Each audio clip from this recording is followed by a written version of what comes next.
Hello there, Mini. So, I'm Miran. For today, andito tayo sa isang coffee shop. So, from our previous video, pakita ko na sa inyo itong cup holder. But now, gumawa si Reese ng panibagong design. And ngayon, papakita namin sa inyo yung mga functionalities niya. But of course, first, ito ulit yung mga coasters natin. So, as you can see here, may mga tubig-tubig. So, at least para mas clean, pwede natin gamitin itong mga coasters natin. So, for this one, yung mga customized coasters natin, pwede natin siya ilagay dito. Gamitin natin siya for our drink. So, ayan, it comes to different sizes. Depends sa mga gusto nyo. Ayan, so this one is a bigger one. So, lalagay natin siya sa this bigger drink. And this, we ordered 3 different sizes. So, we have this tall, this grande, and this venti. Para mas masukat natin siya, o matest natin siya dito sa cup holder natin. So, let's try each one of them. So, first, let's try this in tall size. So, ayan. So, you can see here, hanggang dito siya. So, na-hold niya for this small size. Then, next naman tayo. So, let's try with this again in blue. This one, it's grande size.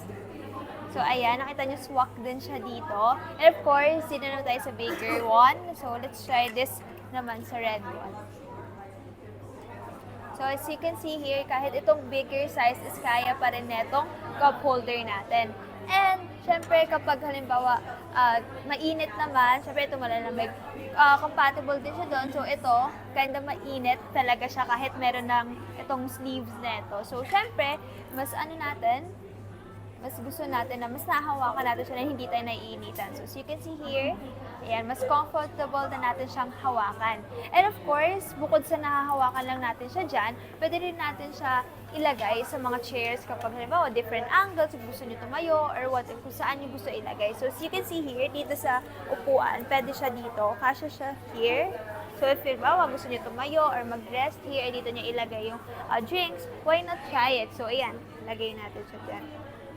As you can see there, so ayan, hindi lang siya sa table. Pwede nyo siya magamit here sa upuan. And we also have this one. Ito kasi mga stationary lang to. Ito naman, na-adjust siya. So, ito yung original, diba? So, ayan. Ganito, itsura niya. But then, pwede siya ilagay dito sa gilid. Pwede siyang lagayan. So, yan. Tapos, ibababa nyo lang to. So, as you can see here naman, so, ilalagay ni Reese. Ayan, kapag dito naman sa side, kung gusto nyo clean yung table natin, dito na sa side yung drinks, pwede rin naman siya ilagay dyan.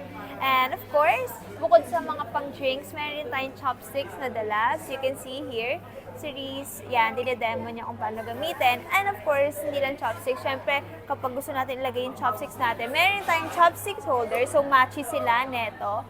So, basically, ito yung mga products namin na pwede nyo dalhin when you want to eat at a restaurant and a cafe. And available to sa aming TikTok shop and also sa aming bazaar. Just go and check out sa aming TikTok shop and sa Greenfield sa aming bazaar to see it in person. So, see you guys there. Thank you!